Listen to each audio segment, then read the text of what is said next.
የመካከለኛው ምስራቅ ሰማይ በጦር አውሮፕላኖች ጩኸትና በዲፕሎማሲያዊ ዛቻዎች ታውኳል። ባለፉት ጥቂት ሳምንታት በአሜሪካና በኢራን መካከል ያለው ቃላት የመለዋወጥ ጦርነት ወደ ተግባር እያመራ መስሏል። ዋሽንግተን ግዙፉን የባህር ላይ ምሽግ ዩኤስኤስ አብርሃም ሊንከን ወደ ቀጠናው በማስጠጋት ጡንቿን እያሳየች ትገኛለች። ቴህራን በበኩሏ ለማንኛውም ጥቃት የማያዳግም ምላሽ አለኝ በማለት ዛቻውን ወደ ጎን ብለዋለች። ዩኤስኤስ አብርሃም ሊንከን የባህር ላይዋ ተንሳፋፊ ከተማ። አሜሪካ ወደ ቀጠናው የላከችው ዩኤስኤስ አብርሃም ሊንከን ዝም ብሎ መርከብ አይደለም፣ ይልቁንም የአሜሪካ ወታደራዊ የበላይነት ተምሳሌት እንጂ። ይህ መርከብ ከ90 በላይ ተዋጊ ጀቶችን እንደ ኤፍ-35 ያሉ ዘመናዊ አውሮፕላኖችን ጨምሮ መሸከምም ይችላል። መርከቡ በኦማን ባህረ ሰላጤ አሊያም በአረብ ባህር ላይ ሲቀመጥ በደቂቃዎች ውስጥ ኢራን ውስጥ የሚገኙ ኢላማዎችን የመምታት ልዩ አቅም አለው። አብረውት የሚጓዙ አጥፊ መርከቦች፣ የባህር ሰርጓጅ መርከቦች ማንኛውንም ሚሳኤል የመጥለፍ ልዩ ብቃትም አላቸው። ዋሽንግተን ይህንን መርከብ የላከችው በግልጽ ለኢራን መልእክት ለማስተላለፍ እንደሆነ ይታመናል። ኢራን በአሜሪካ የጦር መርከቦች መከበቧ አዲስ ክስተት አይደለም። ለዚህም ነው የቴህራን ባለስልጣናት ከሰሞኑ በኩራትና በንቀት የታጀበ ምላሽ ለአሜሪካ እየሰጡ የሚገኙት። ኢራን ለአሜሪካ ዛቻ አልፈራም የምትልባቸው 3 ዋና ዋና ነጥቦች እንዳሉ ይታመናል። የመጀመሪያው የሚሳኤል አቅሟ ነው። ኢራን በመካከለኛው ምስራቅ ግዙፍ የሚሳኤል ክምችት ያላት ቀዳሚዋ ሀገር ናት። ፋታህ የተባሉ ድምፅን የሚፈጥኑ ሚሳኤሎቿ ማንኛውንም የአሜሪካ መከላከያ ሰብረው መግባት እንደሚችሉ ይነገርላቸዋል። ሌላኛው የምትመካባቸው ደግሞ የፕሮክሲ ኃይሎቿ ናቸው። ከሊባኖሱ ሄዝቦላህ እስከ የመኑ ሁቲዎች ድረስ ያሉት ወዳጆቿ አሜሪካን በተለያዩ ግንባሮች ሊወጥሯት እንደሚችሉ በጽኑ ታምናለች። ሌላኛውና አንገብጋቢው ጉዳይ ደግሞ የሆርሙዝ ወሽመጥ ነው። ኢራን የዓለም ነዳጅ መስመር በሆነው በሆርሙዝ ወሽመጥ ላይ ቁልፍ ተጽዕኖ ያላት ሀገር ናት። ጦርነት ከተነሳ ይህንን መስመር በመዝጋት የዓለምን ኢኮኖሚ ማሽመድመድ እንደምትችል ጠንቅቃ ታውቀዋለች። በአሜሪካና በኢራን መካከል ያለው ውጥረት መባባስ የመነጨው እስራኤልና ሐማስ ካላቸው ጦርነት ጋር ተያይዞ እንደሆነም ይታመናል። ኢራን እስራኤል በሊባኖስና በጋዛ የምታደርገውን ጥቃት በመቃወምና ለከፍተኛ አመራሮቿ ግድያ ደም ምላሽ ለመሆን በመዛቷ አሜሪካ እስራኤልን ለመከላከልና ኢራንን ለማስፈራራት ወታደራዊ ቁመቷን ከፍ ማድረግ እንመርጣለች። እኛ የጦርነት ናፋቂዎች አይደለንም፣ ነገር ግን ለሉዓላዊነታችን ስንል ማንኛውም ወራሪ ለመቅበር አንደነግጥም። ይህ የኢራን ጀነራሎች የሰሞንኛ መፈክር ሆኖ ዘልቋል። ቀጣዩ ጉዞ ወዴት ይሆን የሚለው ጉዳይ የብዙዎች ጥያቄ ሆኖ ቀጥሏል። አሁን ያለው ሁኔታ የጅብና የአህያ ጨዋታ ይመስላል። አንዳቸውም ሙሉ ጦርነት ውስጥ መግባትን አይፈልጉም። ምክንያቱም ጦርነቱ ቢነሳም አሸናፊ የማይኖርበትና መላውን ዓለም የሚያቃጥል ስለሚሆን ተብሎም በተንታኞች በኩል ይነሳል። ሆኖም ግን አንድ ትንሽ ስህተት አሊያም ያልታሰበ ጥቃት ታላቅ ፍንዳታ ሊያስከትል እንደሚችል ግን ይፈራል። አሜሪካም በዲፕሎማሲው በኩል ጫና እያደረገች ቢሆንም የጦር መርከቦቿ ግን ቀስ በቀስ ዝግጁነታቸውን እያጠናከሩ ነው። የዩኤስኤስ አብርሃም ሊንከን መገኘት ለአሜሪካ የጥንካሬ ምልክት ቢሆንም ለኢራን ግን የትግል ወኔ መቀስቀሻ ሆኖ አገልግሏል። ቴህራን ለአሜሪካ ዛቻ አልፈራም ማለቷ በክልሉ ያላትን ወታደራዊ በራስ መተማመንና የአጋሮቿን ድጋፍ ተማምና እንደሆነ ግልጽ ነው። ኢራን የዓለምን ልዕለ ኃያል አሜሪካን አልፈራም ስትል እንዲሁ በባዶ ሜዳ አይደለም። ቴህራን ለዛቻው ቸልታ እንድታሳይና በራስ መተማመን እንዲሰማት ካደረጉት ዋና ዋና ነጥቦች መካከል የተወሰኑትን እንመልከት። የመጀመሪያው የአክሴስ ኦፍ ሬዚስታንስ ጉዳይ ነው።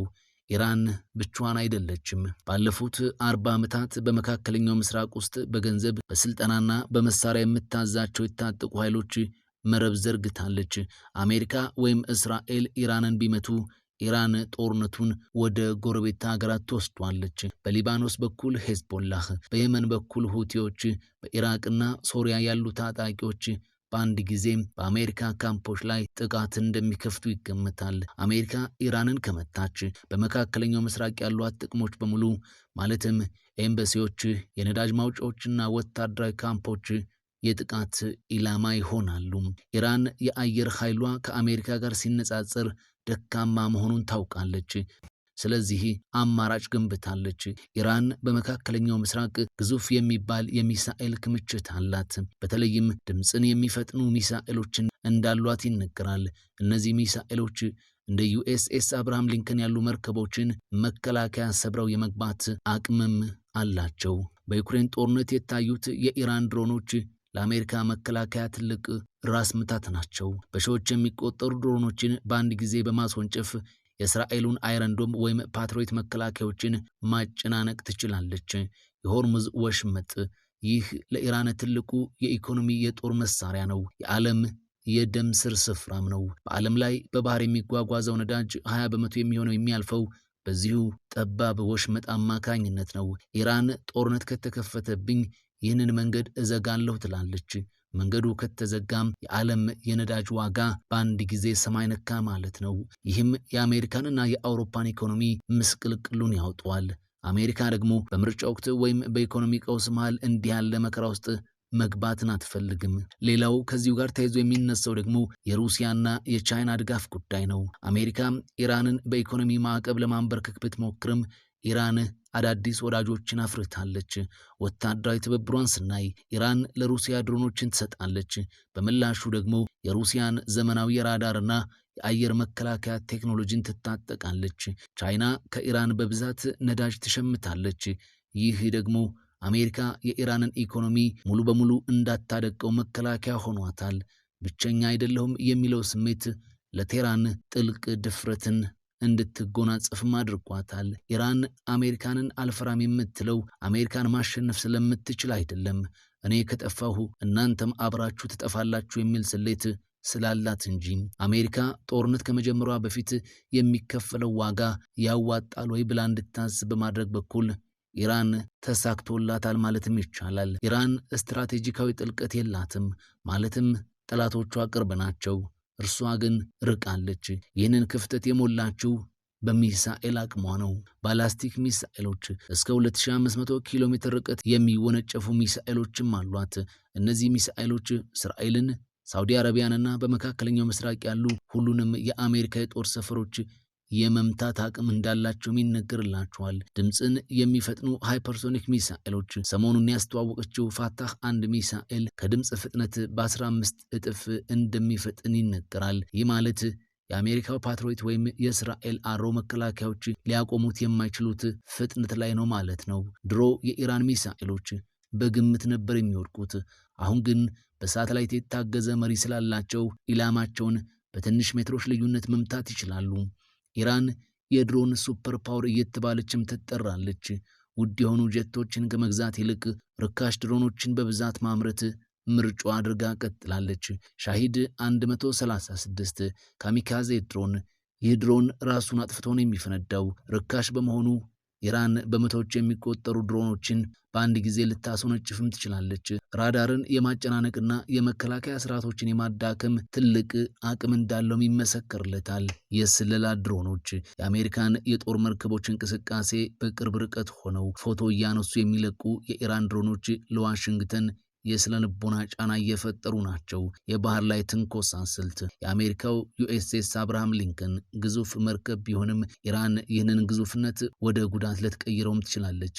ፈጣን ጀልባዎች የኢራን ባህር ኃይል በመቶዎች የሚቆጠሩ ትናንሽና ፈጣን ጀልባዎች የታጠቀ ነው። እነዚህ ጀልባዎች ሚሳኤል የታጠቁ ሲሆኑ እንደ ንብ መንጋ ግዙፉን መርከብ በመክበብ ከተለያዩ አቅጣጫዎች ጥቃት ሊሰነዝሩም ይችላሉ።